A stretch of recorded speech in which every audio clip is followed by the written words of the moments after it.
Good morning, everyone, and welcome to today's session.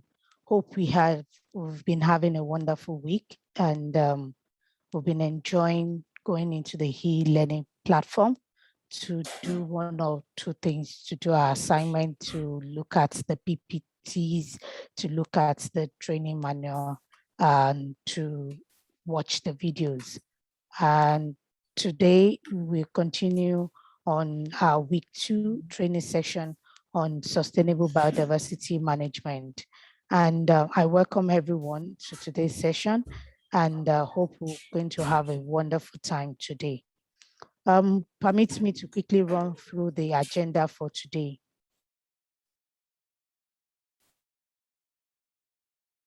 Permit me to quickly run through the agenda for today. First on the agenda, we're going to have an ice break section as we did last week, just to energize us and to make us relax and flow into today's training. Then we're going to do a recap of what we did on Monday. And this is going to be done by the participants. You're going to tell us what you learned on Monday. And then we move on to the sequence. We'll do sequence 4 and we'll do sequence 5. And then we will have a short break.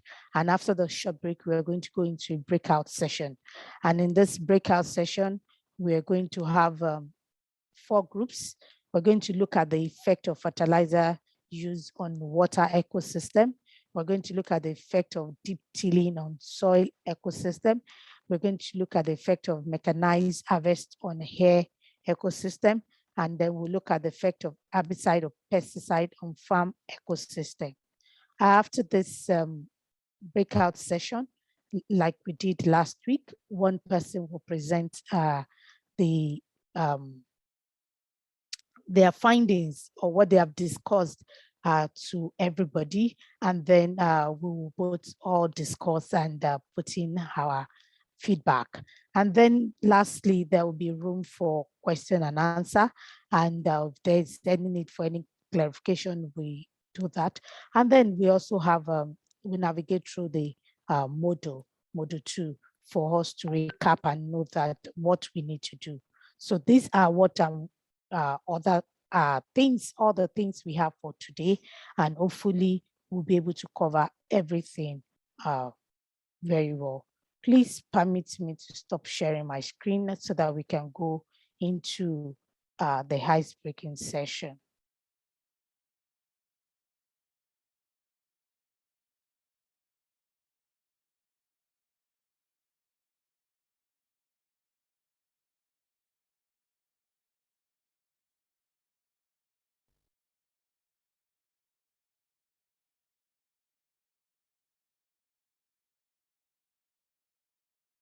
So can we all see my screen, please?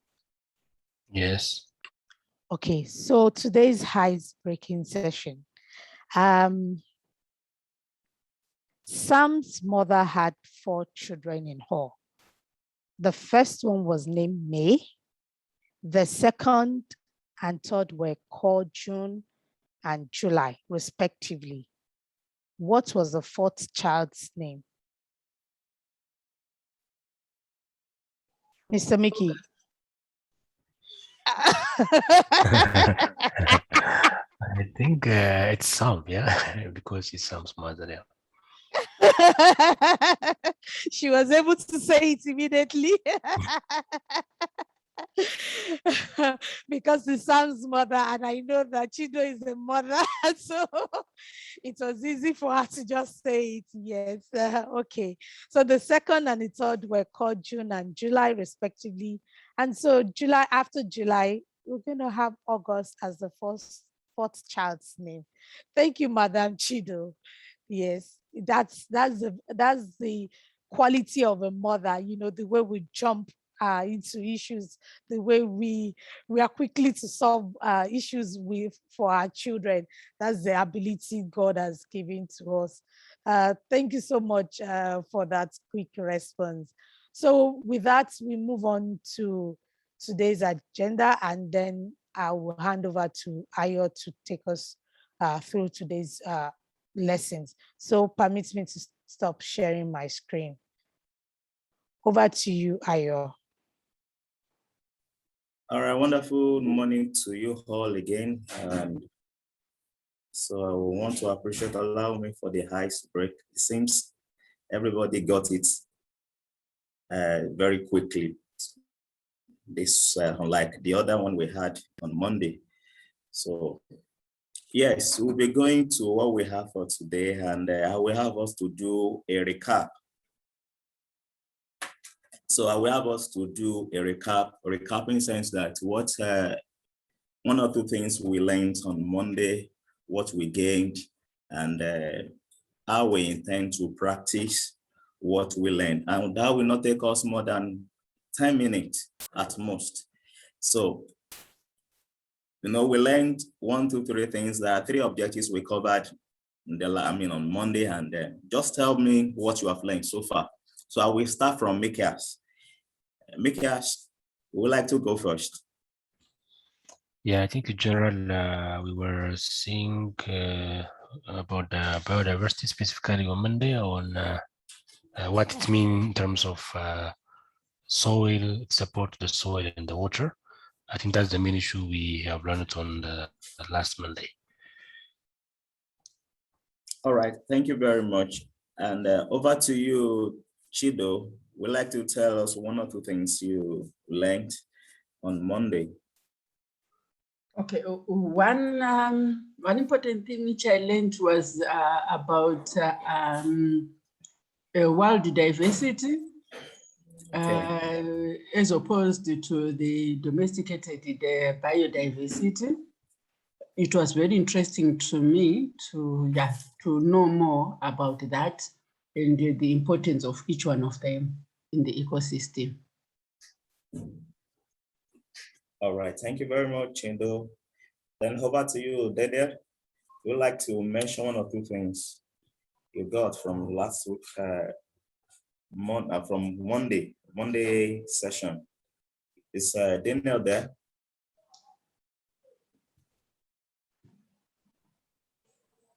Daniel, are you there, please? Can you hear me, Ayo? All right, good morning, Daniel. Good morning. Yeah, how are you today? I'm good. Sorry, I joined a bit late. Now, No I problem. would say one of the things that I would say I learned on Monday was some of the benefits of biodiversity that impacts on agriculture. So let's say, for example, the improvement of the soil structure by the biodiversity in the soil. It improves the soil structure through the activity in the soil. They also help on the moisture retention of the soil. They also help in the breakdown also of the decomposing material, so helps again improving of the soil fertility. Thank you. All right, thank you very much. You have all responded very well, and I will commend you on what you have just said. It shows your commitment towards this training course. And of course, that is a very bright picture for us all in the area of agriculture. Now we're able to cover various agricultural practices that impact biodiversity on our farms, and we're able to cover how we can access biodiversity on our farms. So this morning, permit me to share my screen. So I'm going to share my screen right away, and we are going to go to what we have for today, which is indicators.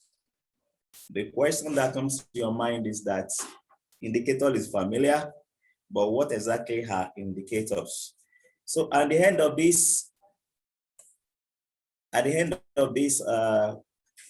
session, we'll be able to cover what indicator is. Of course, we know the families of indicator, and we know the indicator selection. Selection in terms of when are we supposed to use indicators? So what are indicators? Like I keep saying that biodiversity is not something abstract. When you visit your farm, you see various living things. When I say living things, I mean you see the plants, you see the animals. Sometimes if you are able to, isolate some organisms to the head of probably a microscope, they are also there. And if you dig into the soil, you can also see some organisms that are under the soil. If you take the soil water on the soil, the soil water, you also see some organisms there. So those are what make up the biodiversity on the farm. And so when we talk about indicators, we refer to them as the indexes which enable quantification of biodiversity, its spatial distribution, and its variation over time. Like I mentioned earlier on, that on the farm, particularly during the rainy season, you will have some organisms. You have some plants growing. And during the dry season, some plants will not grow at all, probably because their water requirement is high during rainy season. And as such, they cannot tolerate, they are not drought tolerant. So they will not grow during dry season. So when we talk about indicator as it is, we mean that those organisms that are on the farm, the plants and animal, and the period of time they are able to stay on the farm. Like I said, that in ecosystem, all the organisms are virtually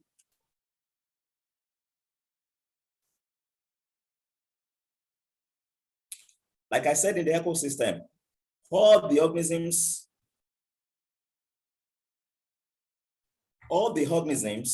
are important. All the organisms are important. None of them is left out. All of them are important.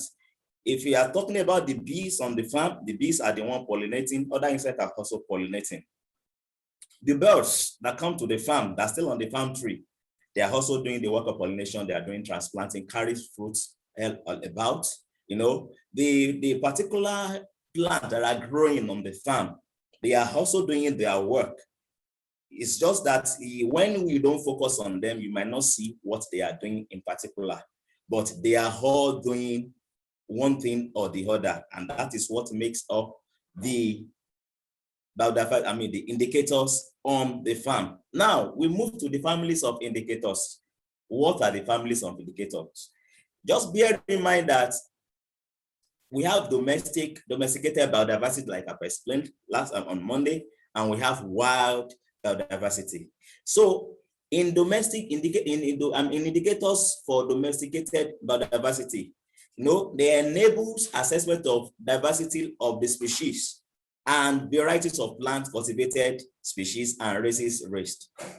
Just like the way I mentioned earlier on, when we are talking about domesticated biodiversity, you have different species of plants. Chido mentioned that she harvested a particular plant species from the wild and she started cultivating them in its environment. That's the only one you can actually harvest on your farm. You can harvest some other plants on your farm and cultivate them. I rightly mentioned that I have a garden in my house and I planted all manners of vegetables. You have the okra there, you have the bitter leaf there, that is what we refer to as water leaf. That is what we refer to as celosia. All manners of vegetables, I planted them there. So I harvested them from the wild and I've cultivated them in my domain. And anytime I need them, I harvest them and eat them because they are actually for consumption. So they have their role they are doing. And the presence of all of this in your farm makes it an indicator for a domesticated biodiversity. And over to the wild biodiversity, I mentioned that there is little or nothing we can do about wild biodiversity. There is little or nothing we can do. We can only add a little to it. So in wild biodiversity, we have, it enables as assessment of a particular para-agricultural biodiversity, which relates to the diversity of living organisms that play an important role in agro-ecosystem. Let me not bother you with the stories. What we are actually saying about the wild biodiversity in essence is that it has, in wild biodiversity, the animals, the plants that grow in the wild, they function together to support the ecosystem. And when you enter some bushes, probably in your countries, you realize that there are some trees that will go consistently in some area. And when you go to another place, you realize that those bushes are no longer growing there. I mean, the trees are not growing in some part of the bushes. You know, the trees you have seen growing in a wild, in a particular place, have a particular role is playing, and that is why it is there. The animal you see there is because they can acclimatize in that area, and that is why you can see them there. Can you all see my screen, please? Yes, yes. Yes. All right. All right. Thank you very much. So those are the two families of indicator we have: the domesticated biodiversity indicators and the wild biodiversity indicators. So how do we select our indicators? Like I rightly mentioned, I will be making reference to our local farms because not many of us are hunters. Probably we have one or two, but we are all farmers. So many of us are not going on hunting. So the domesticated biodiversity will be more applicable to us. So how do we select our indicators? What are those things we look at when we want to select our indicators? I will keep making reference to what Chido said. And it's the fact that she harvested a particular plant. She harvested a particular plant and domesticated it in his house. And she mentioned last week that that plant, once she sees it on her farm, she realizes that that land is fertile. So I will keep making reference that since one of us said it's a very good reference point. We said that there are several kinds of questions to ask before establishing or choosing the indicators to access the biodiversity farm. You ask many questions. What are our targets? What are the objectives of the assignment? Do you want to focus on the production? Do you want to focus on the regulatory requirements? Do you want to meet a certification requirement? Do you want to promote any operation in the public eye?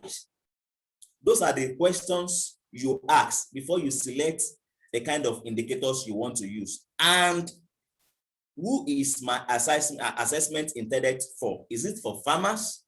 You know, when you talk about farmer, when you want to do indicator selection, it's also, you know, focusing on farmer is also part of it, because farmer are the one going to farm to carry out these agricultural practices. So you want to focus, the indicator you want to carry out, is it dependent on the farmer? Maybe the farmers are into monocropping. Of course, monocropping will determine what you have at the end of the cropping season.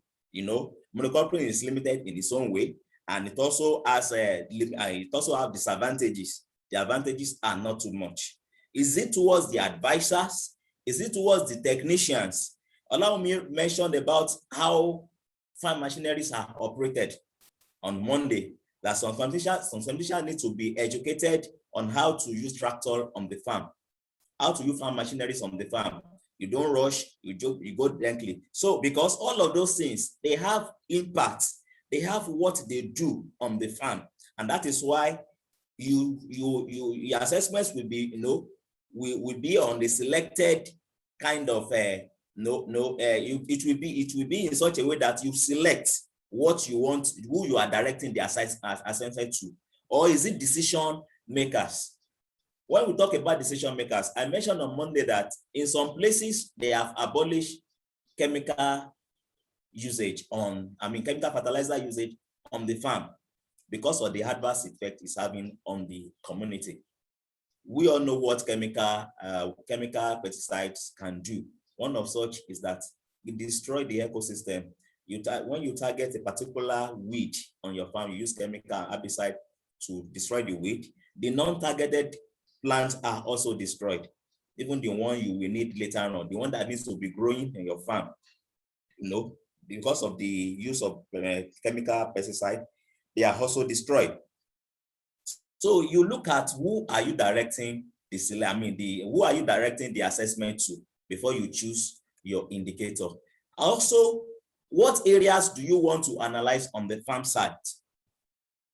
As you all know that the farm site is not the same, it's not uniform.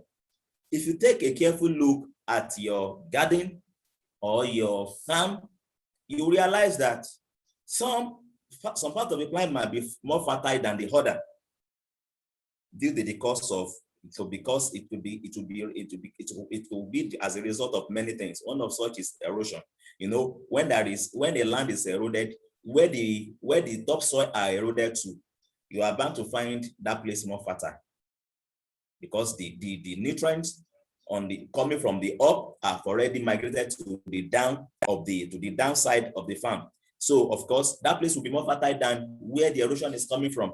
So you want to look at where do you want to analyze on the farm site? Is it the cultivated lands? Cultivated plots? Is it semi-natural areas? Is it natural areas? Is it sites? Or is it farm surroundings? So you cannot just do indicator assessments on every area of the farm. You need to choose because there is no uniformity on your land. That you need to know. The fact that you see the plant that Chido identify as a fertile plant on a particular place, and you did not see it on another place, shows that that place is not uniform. It shows that where Chido saw that plant planted, shows that that place is fertile. Where it is not, shows that it is not fertile. So you need to understand that you cannot select your your indicator everywhere. You need to choose a particular place where you want to analyze. Of course, what are the data that are necessary and available for assessment? What are those things that you have at your disposal to carry out the assessment? That is also important. You know, nowadays, farmers are not too resourceful, but we are going to a technological age when we can access many things on our farm. You can test the nutrient content of your farm. You can test the fertility of your farm. You can test whether a particular crop can grow on your farm or not. I will cite an instance. Like there are crops that do not grow in Nigeria. In fact, they do not grow in some part of Africa. Such crop, I will mention one, apple. Apple does not grow in Nigeria. Barley does not grow in Nigeria. And in your various countries, you have some crops that you need to import because they do not grow where you live. So you must have the requirement, the what it takes to measure what it will require for such crop to grow in your environment. And that is what we are referring to. There are data that are necessary and available for such assessments. And you should also have resources, both human and financial, that you can implement to make all this assessment available. No, when a company hires more people, because one person cannot just continue to work on the farm. You cannot take everything. You cannot take all the readings the readings cannot be taken by just one person. So you need to recruit people to assist and you will pay them. So it requires human effort and it's also required financial commitment. You know, this is an aspect many farmers run away from. They will tell you that what benefits are we having that we want to start investing so much in it. But actually, when there is investment in terms of financial commitment into indicator assessment on your farm, you get a sumptuous yield from such farm because it will save you the stress of planting, and at the end of the cropping season, you are not getting the maximum yield you require. So all of these things we put into consideration. So the question I'm having here is that the need to have an indicator for each aspect of biodiversity being asset make it costly to implement biodiversity valuation method. Just like I asked, many farmers do not want to commit so much finances into farming because they feel that how much are we getting from it that we want to put our money into it. You can rightly answer it that putting financial resources into assessing biodiversity indicator is actually costly. It's a yes, it's not a no. It's a yes, because it will require that you spend money on equipment and human resources. So it's a yes, it's not a no. So from there, the summary of this particular sequence that we have just gone through is that indicators make it possible to assess biodiversity and its health status in relation to the operator's practices for the development of an action plan. Like I've explained, when you are able to carry out indicator assessment on your farm, it makes it possible for you to know how healthy your farmland is, how fertile your farmland is, how resourceful your farmland is. Is it suitable to plant corn? Is it suitable to plant cocoyam? Is it suitable to plant any particular crop at all? It's not just putting your crop inside the soil and expecting an enhanced yield at the end of the day. And of course, the second summary is that the choice of indicator is made according to the objective set. Like I said earlier on, what exactly are you targeting when you want to choose your indicator? The recipients, who are the people at the receiving end? Who are the ones that will benefit from selecting your indicator? Then the spatial scale of the diagnosis. Like I explained what spatial scale diagnosis is on the WhatsApp for as many that are followed. Then the available data, what are the resources you have to carry out? What are the data available on the farmland? Sometimes you take the history of the farm. Sometimes you look at, many times you look at the kind of crop cultivated on the farm and that can still be cultivated on the farm. Those are the things we refer to as available data. And the human and the financial resources. Do you have people that can help you carry those things out? And do you have the financial commitment to it? Can you commit so much finances into carrying this thing out? So before we go to sequence 5, which is the last, which is the biodiversity assessment method, I would like to break us into groups. We'll need to go to our room sessions.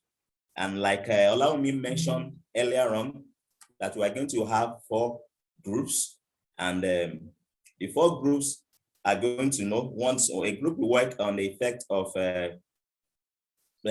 what's called plants, the effects of chemical usage on the farm, on the ecosystem. So I would like to unshare my screen now for allowing me to come in. She's going to share the screen and she's going to group us into the break room session. So over to you, please allow me share the screen and let the participant know which break room they will go to. Thank you.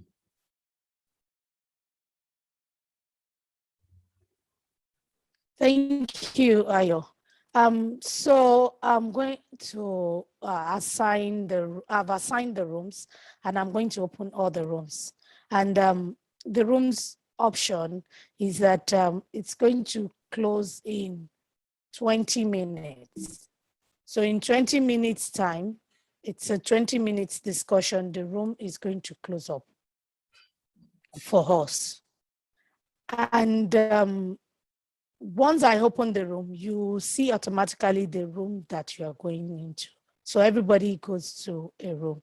So by now, you just need to click on the room option that is showing on your phone or your computer, and then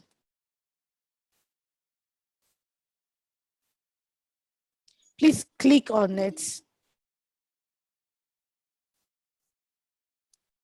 Thank you, Mr. Dana. Thank you, Mr. Timothy.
All right, let me welcome everyone back. I think we are still hoping, we are still waiting for some people to be back.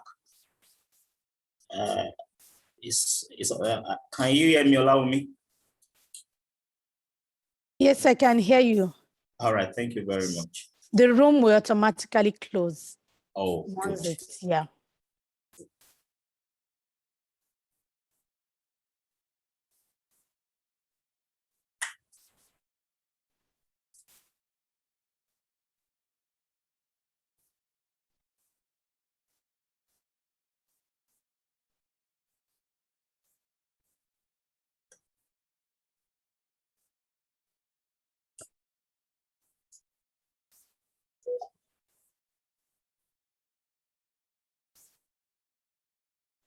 Okay. I think we are all Okay, we're all back now. back. Okay, thank you very much for allowing me. Okay, let me welcome everyone back. I believe you've had a nice discussion and you've gained one or two things, rubbing minds together. And one of the reasons why we did that is for us to be practical enough, particularly in what we do on our various farms. So may I know who want to build the cart? Who will go first? Can you just tell us what you've been able to gather from the information you were able to reason together with? So may I know who will build the cart? Or should I start calling? Okay, let me go to group A. The people in the room where you have effect of fertilizer use on water ecosystem. I think Chido and Mikias are in that room. Am I correct? Yes. Yes. Okay. Thank you. Okay, I can present. Please go ahead. In our group, we're looking at the effect of fertilizer on water bodies. And then the first issue we came up with was contamination of water when it floods. Okay. Which means that the fertilizers are going to be washed away and contaminate the water bodies on the farm. And then the second point was nutrient and water. Okay, it will then in water, it is going to have an effect on algae, which will then also affect the fish and the ecosystem which lives in the water. And then we also talked about the effect of the fertilizers on downstream production systems, that if the water is contaminated, it goes downstream. So for example, if downstream they are practicing organic production, it means that their production systems can be affected because they'll be using, if they are using the water from the stream, for example. And then we talked about the electrification, whereby we will then have a problem whereby oxygen in the water will be affected. And then that will also result in the effect on the microorganisms and other organisms which live in water, for example, fish and other beneficial microorganisms. And then we also said that it can also affect underground water, especially if this underground water is used in other production systems. So we end up having our underground water contaminated. And then the quality of water on the farm can also be affected, whereby it might now end up being acidic and salty, and hence affect our production. And then we might also end up with contamination of water that is required for use in the post-harvest processes. So if the water which is used in the post-harvest processes is contaminated, we then run a risk of our produce not being fit for certain markets. And That's then good. We might also have a challenge whereby we might have our drinking water affected. So basically we are saying food safety and hygiene processes on the farm can be really affected by contamination of water because of use of these fertilizers. We This should is ignore. fantastic. Yeah, I'm encouraged. This is fantastic. We have That's many. Somebody's Should we talking. continue? Should we continue? Oh, please don't continue so that we can give rooms for other people to talk. Okay, let's move to group B. The people in the group of effect of deep tilling on soil ecosystem. May I know the people in there?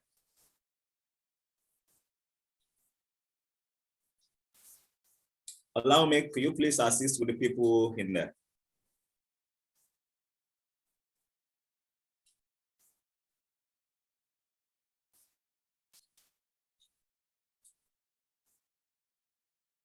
Can you all hear me, please? We didn't have, sorry, I didn't unmute myself. We didn't have anybody with the effect of deep tilling on soil ecosystem. Okay, Yes. okay, let's Yes. quickly move to the people in group C. Effect of mechanized harvest on hair ecosystem. So may I have anyone presenting on that, please?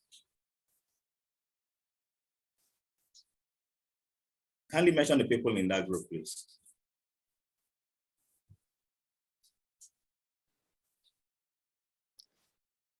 The effect, Daniel. Yes, Benedict. Yes, and that's your group. Effect of mechanized harvest on hair ecosystem. Daniel and Timothy. Then, yeah. Yeah, we were two of us, and one thing the effects of mechanized harvesting on air biodiversity. First thing we mentioned was production of harmful gases that will also interfere with the life of the air ecosystem, air biodiversity. The second thing we picked was production. Some of the machines will produce noise that will scare away the wild animals in the ecosystem, in the biodiversity.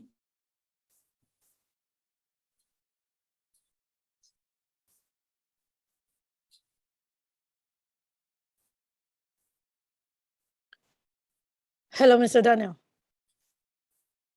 Hello, Mr. Daniel. Sorry, I got disconnected, but Okay. yes, I got disconnected, but I'm back. Mechanized harvesting can also lead to death of wild animals. So in the process, while the machine is harvesting, it will kill some of the small animals that might be living in the biodiversity. In the process of the harvesting, it will also reduce the breeding of the animals, because in the process of mechanized harvesting, the animals will be scared, so there will be some effect in the breeding of the animals in the biodiversity. I think those are some of the things we managed to highlight. Oh, that's fantastic. That's good. They are very, very correct. Okay, the last but not the least, can we have your take on the effects of herbicide/pesticide on farm ecosystem? Boswell and Chinedu, that's your group. Yeah. Yeah, good morning. Good morning. So my group, we discussed about the effects of herbicide and pesticide to the ecosystem, and we were able to highlight 5 effects. The first effect we discussed about was we discussed that the continuous use of these herbicides and pesticides damages the beneficial weeds and insects in the ecosystem. Example of such insects that are affected includes bees, and we know that bees are very beneficial to pollination of our crops. So the continuous use of these pesticides, the bees feed on them and somehow they die. So the second point we had was the continuous use of these pesticides also affect the microbial activities. That is when these chemicals are used and they find their way into the soil. It affects the organisms we have in the soil, and some of them die in the process. So this reduces the microbial activities that goes on in the soil. Also, we talked about the water quality. When these chemicals find their way to the water body, it kind of affects and distorts the water quality, the pH. And when the water quality is no longer favorable to the aquatic organisms, they kind of die, and this affects the aquatic biodiversity. Also, the continuous usage of these herbicides, pesticides on the environment kind of leads to desertification.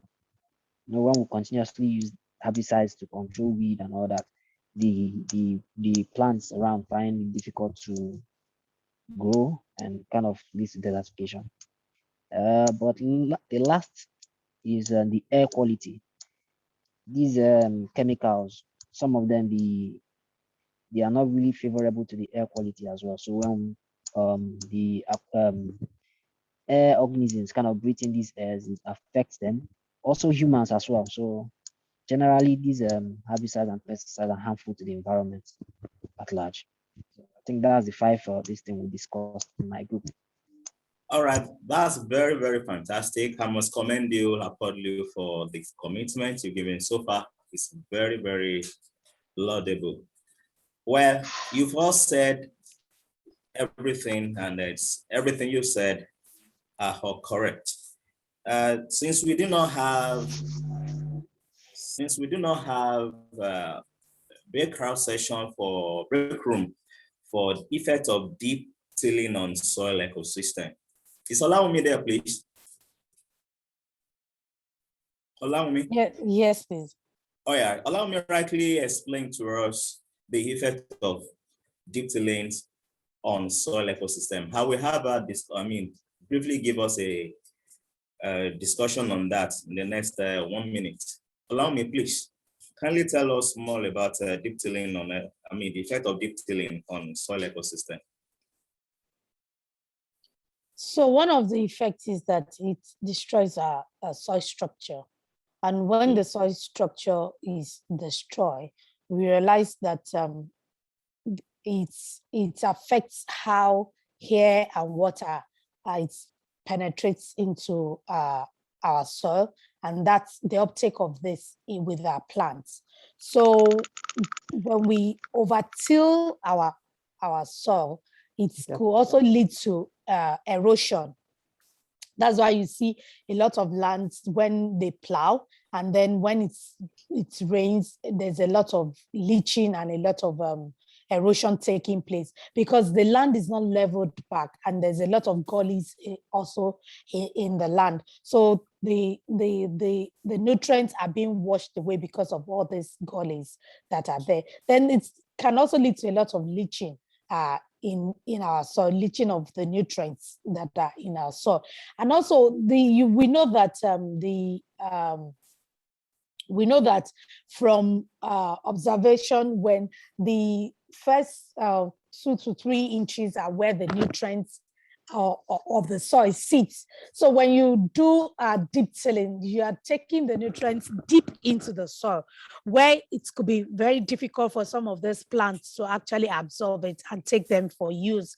So you like burying your soil nutrients into the soil, whereby it's going to take time, a longer time, for the plants that needs it quickly to take them and use it for their growth. So these are some of the effects of deep soil tillage on our ecosystem. Thank you very much. Allow me. So I believe you all have gained 1 or 2 things, and those things that we have gained so far, they will be such that they will be able to put in practice when you get to your respective farms. I would like us to take a 5-minute break from here. This is 3 minutes after the dot of time now. So we'll be back in 5 minutes time. That is 8 minutes after the dot of time. Okay, please, you can stretch your leg and take some water, and we'll be back in 5 minutes time. Thank you very much.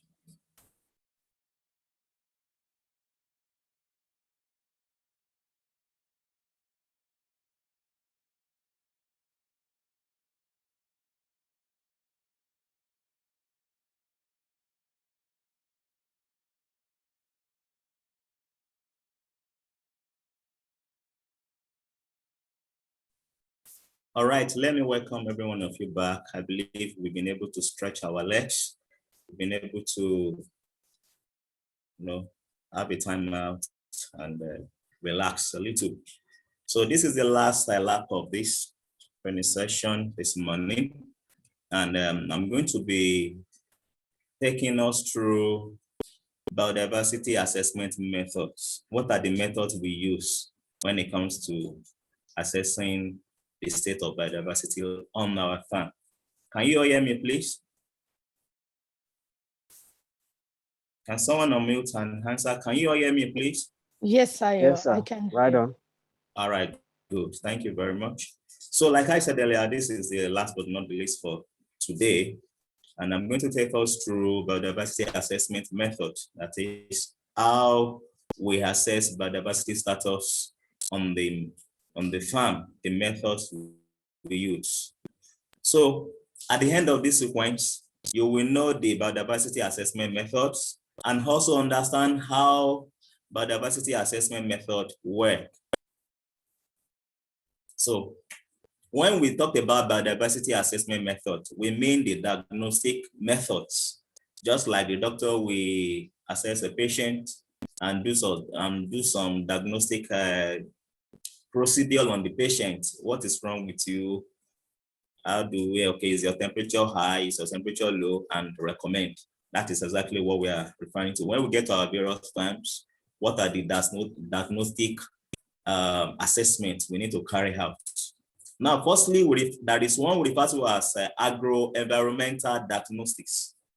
Agro-environmental diagnostics. It is generally made up of indicators with scales or rating and a more or less developed biodiversity section. In this regard, you have a scale. Just like that I said, there are tools. When you take index of some plants or some species or some organisms on the farm, all of them, they have the role they are playing. And if they have the role they are playing, if any of them is missing, okay, take for instance on a farmland where you cannot find any earthworm at all. You search the whole places, you could not find any earthworm. You know that land has a bit of a problem of erosion. Decomposition will not easily take place on that farmland because the agent of decomposition are not on that farmland. So those are the things we look for. Just an example. So we rate them, we put them on the scale. Okay, on this farmland, I cannot see earthworm. I cannot see that is a plant we refer to as Chromonana odorata. Yes, it also represents a kind of, if that plant is found on your farm, it means that land is fertile. So just like what Chindo said also, that there is a particular local plant that when you see it on that farm, it means that land is fertile. You refer to that. When you sample your farm and you cannot find that plant, you tick it. This plant is not found here. Provided that plant grows around that area and on that piece of land, you cannot find it, you tick it. It means that land lack sufficient nutrients, to have what it takes to really support any kind of crop at all. Then we also have a natural method. In this natural method, we make use of inventory species tracking types, generally requiring proficiency in terms of species, environment, identification, as well as substantial time for completion. I rightly mentioned that some organisms or plants are present on the farmland during rainy season, but they are not there during dry season. And there will be some plants that will be present in both seasons, both rainy and dry season. Once you have identified those kind of plants, you know the period they are present. Of course, you know that during rainy season, this plant is all present. Why is it not present during dry season? You tick it. It's a natural method of knowing the status of your farm at that particular time. They are very easy diagnostic techniques that we can use on our farm. Once you take note of the kind of species that are found on your farm. Then the last but not the least is the method with more open-ended questions. And this one aims to understand the farming system. We are all familiar with the operations that are available on the farm, the kind of practices we carry out on the farm. Take for instance, I am into intercropping. If you are familiar with the trend in Nigeria during this season now, any farmer at all will plant maize and cassava. They will intercrop maize and cassava. I know in your respective countries, you have what you intercrop too. So this is also a diagnostic technique that we use. You know, it's a form of farming system that we use to do an assessment when it comes to biodiversity methods. Okay. So, of course, we have examples of methods and tools that deal directly with biodiversity. What are those methods, the tools that deal directly with biodiversity? Number one, we have the DBPA, Biodiversity and Agricultural Practices Diagnostic, just similar to what I explained lastly, what you do on the farming operation, the farming activities you carry out on your farm. We have the High-B, High-S project, the integrating biodiversity in farm management system. You know, when you go through your farm and you realize that some things are present while some are absent, you can incorporate. You can harvest earthworms and put them on your farms. Yes, you can do that. So it's part of the method that you use to directly, deal with upgrading biodiversity status on your farm. We also have ECODIAG. That is ecological diversity, diversity and agriculture. Ecological diversity and agriculture. That has a lot to do with the occupants of your farm area. The occupants of your farm area, the organisms, the species of plants that are resident on your farm. So we also have IBEA, the impact of practices on the biodiversity of the farm. Like Olawumi mentioned about the impact of using deep tillage, kind of practice on your farm. You can also use that one to assess the status of biodiversity on your farm. When you continue to use mechanized, deep tilling practice, or when you continue to use mechanized farming, you can know the impact, just like what you all mentioned. You can continue to measure the impact it's going to have on your farm. And in the long run, you can estimate the kind of loss you will experience. And of course, we have Cool Farm to Diversity. Cool Farm to Diversity, as it appears, is a very simple technique. We may need to read about them more in the Scrum that is provided on the e-learning platform. And last but not the least is Geisha Biodiversity Yardstick.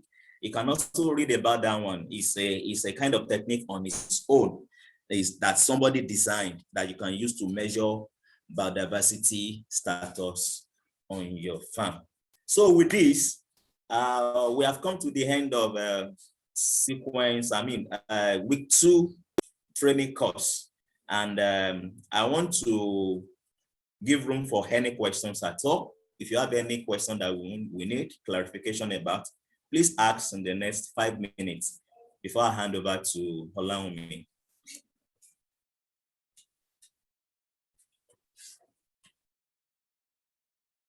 Okay, Hello? is anybody? Yes. Yeah, can you hear me? Very well, loud and clear. Hello? Yes, we can hear you. Please progress. Hello? Yes. Okay, I kind of have a little bit of a question. Okay.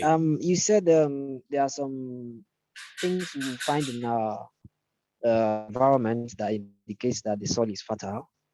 And Yes. I want to ask, for those people who grow on artificial medium like planting bags and what have you, how are we going to know that the soil which we are planting or want to grow on is fertile?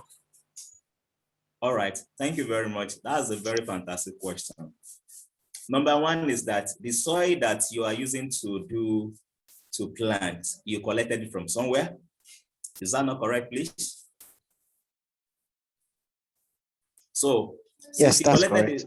it, yes. So ideally, before you use any soil at all, you run a check on the soil. You see, when we talk about biodiversity decides how rich your soil will be eventually. It decides the health status of your soil eventually. So when you collect the soil sample, you run analysis on it, you run the nutrient analysis, you run the soil. There are so many analyses you can run on the soil. But as far as this is concerned, you run on the health status, you run the analysis on the health status of the soil. When you do that, you will know what is deficient and what is in excess. And that will also determine what you are going to plant on the soil. But I understand that more often than not, we just collect soil and we just put them in the pot or put them in our green in our spring houses, and we just plant on them. Of course, if you embark on that for so many period of time, you realize that you will see the impact. So I don't know if allow me want to add to that.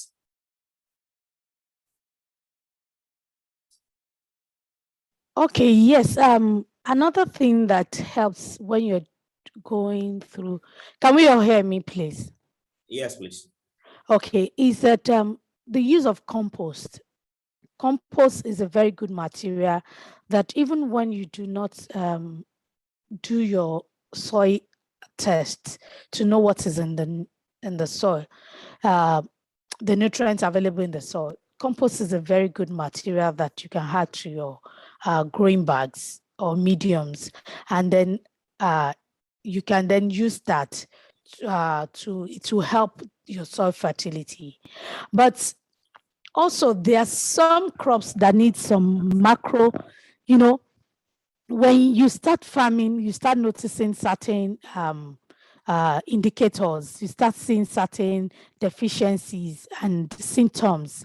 So there might be some micronutrients also that you will add to your soil. And then these days we have foliar, we have those that you can put directly in the soil.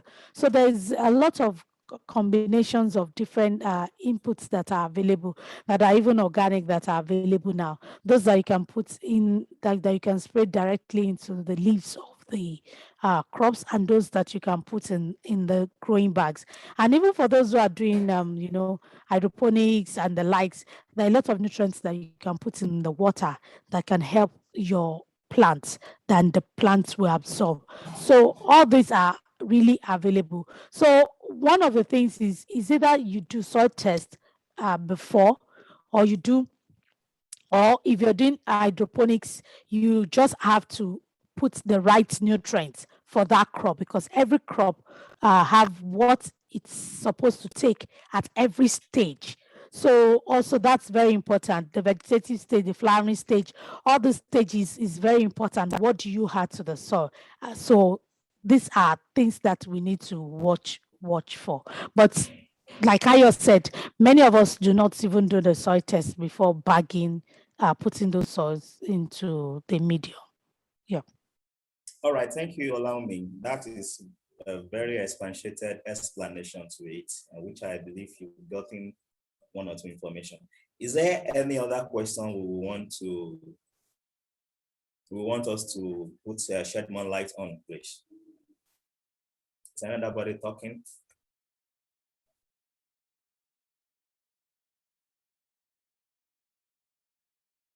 Okay, in the absence of any other question, I believe you all have understood what we have tried to pass across and what we are advocating for. I want to appreciate you all for your commitment and attention so far. Over to you, allow me. Thank you very much. Thank you very much, Ayo. So this brings us to the end of the live session for week 2. And all we need to do is go back to the e-learning platform, and then go through all the activities that we are supposed to do. So permits me to share my screen and quickly move us to the learning platform.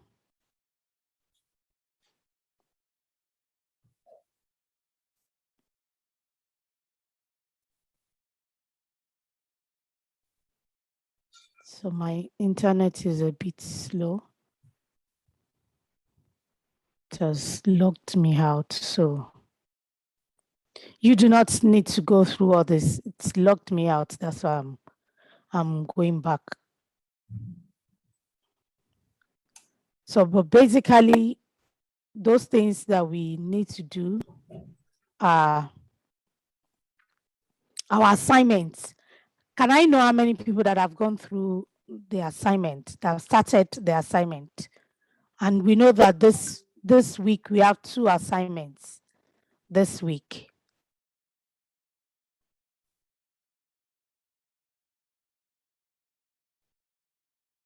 So this is our week 2. And like I rightly mentioned on Monday, we are 2. This is the Scrum, the impact of agriculture on biodiversity, which has the reading materials that we're supposed to read.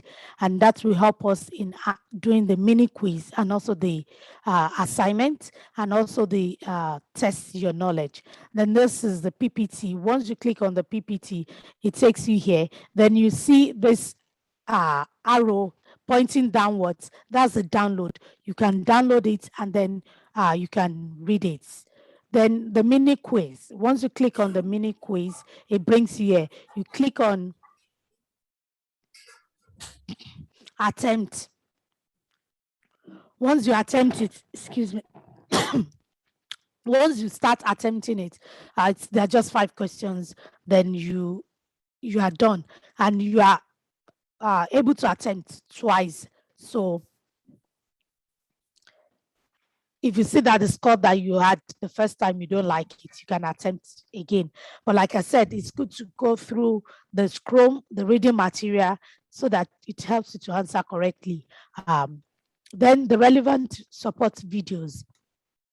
Once you click on it, the videos will come up. You can download the video if you don't want to stay on the e-learning platform.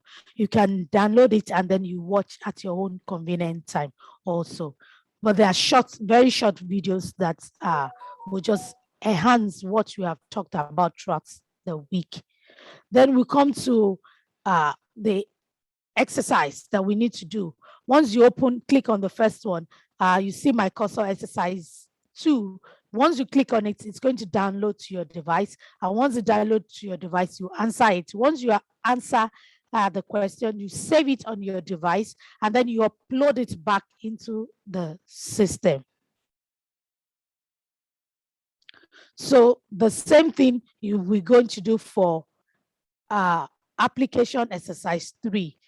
You download, you answer the question inside, then you upload back into the e-learning platform. Then we have, what did you learn from this week? I told us, some of us have not done last week, first week. What did we learn? We need to do it. Everything that we do is being, recorded. The e-learning platform picks whatever we do. In fact, it can tell you the time the person actually worked on that assignment. So the last one is test your knowledge on understanding and assessment. This one, it's the test. It's like being in school and you are given a test. So every week you are supposed to do a test, which give us a view of what we understand. But before we do, I will encourage us to go through the PPT and the Scrum and read it before you do the test, because don't assume you got or watch the live session again, the video that we put there, watch it again before you attempt this quest, so that you can score good marks in the test. And then the attempt is just once. It's just once that you can attempt it. So these are what we have for week 2, and some of us still have not finished our work in week 1. We need to go back. The same thing, and finish up what we are supposed to do in week 1. Like I said in my chat to us a few days ago, if you keep piling it up, before you know it, it's week 4, and then you have just one weekend to sit down and finish everything, which will be very cumbersome for us to do. So as much as possible, if you dedicate 1 hour every day to just sit down, I know we are very busy, I know we have a lot of work to do, but if we dedicate just 1 hour, sit down with the e-learning platform, we'll be able to cover everything in 6 hours and throughout the week. For those who have submitted their assignments and who have worked on some of the activities, thank you so much. And I expect that by the end of the week, everyone will have done that. And the truth of the matter is we send progress reports to Kole ACP every week, so they see what we are doing. So I would like to see many of us activities being filled by tomorrow, so that when they see our names, they're like, oh, next time when we apply for another course, then they know that we have committed people. Thank you so much for coming to today's session. Are there any questions that permits me to stop sharing my screen? Are there any questions that we want to ask? Is there any comments? Is there anything in 1 minute before we close the session?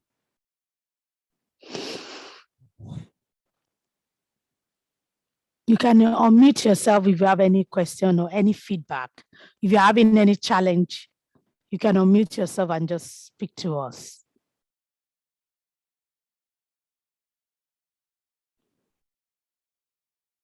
Hello, Mr.